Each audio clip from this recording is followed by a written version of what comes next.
আয়াতুল কুরসি সম্পর্কে জানতে চাই, এটি কখন পাঠ করা উত্তম এবং নিয়মিত পাঠদানে আমরা আল্লাহর নিকট হতে কি পাবো? আয়াতুল কুরসি কোরআনের সবচেয়ে ফজিলতপূর্ণ সূরা বা ফজিলতপূর্ণ আয়াতগুলোর একটি অন্যতম।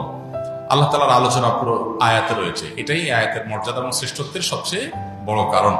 পাশাপাশি আয়াতুল কুরসি এমন আয়াত, দিন এবং রাত 24 ঘন্টার ভিতরে সবচেয়ে বেশি সংখ্যক বার যে আয়াত পাঠের নির্দেশ আমাদেরকে দেওয়া হয়েছে। এই আয়াত দিন এবং রাতে মোট কতবার পাঠ করতে হয় আমাদেরকে? হাদিসের গাইডলাইন অনুযায়ী সকাল সন্ধ্যা 2 বার, 5 ওয়াক্ত নামাজের পরে একবার করে 5 বার, তাহলে কয়বার হলো? 7 বার। ঘুমানোর সময় শোয়ার আগে আরেকবার, কত হলো?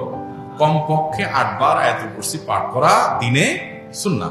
অন্য খুব কম দোয়া আছে যে দোয়া দিনে কমপক্ষে 8 বার পাঠ করতে হয়। আয়াতুল কুরসি এমন একটি গুরুত্বপূর্ণ আয়াত যে বারবার নবী সাল্লাল্লাহু আলাইহি ওয়াসাল্লাম আমাদেরকে পাঠ করতে বলেছেন। এর মাধ্যমে সহিহ বুখারীর হাদিস অনুযায়ী বোঝা যায় যে রাতে কেউ পাঠ করলে চোর থেকে, শয়তান থেকে আল্লাহ তাকে সেফ রাখবেন, হেফাজতে রাখবেন। এবং কেউ যদি নামাজের পরে পড়ে, পরবর্তী নামাজের আগে তার মৃত্যু হলে আল্লাহ তাআলা তাকে জান্নাত নসিব করবেন।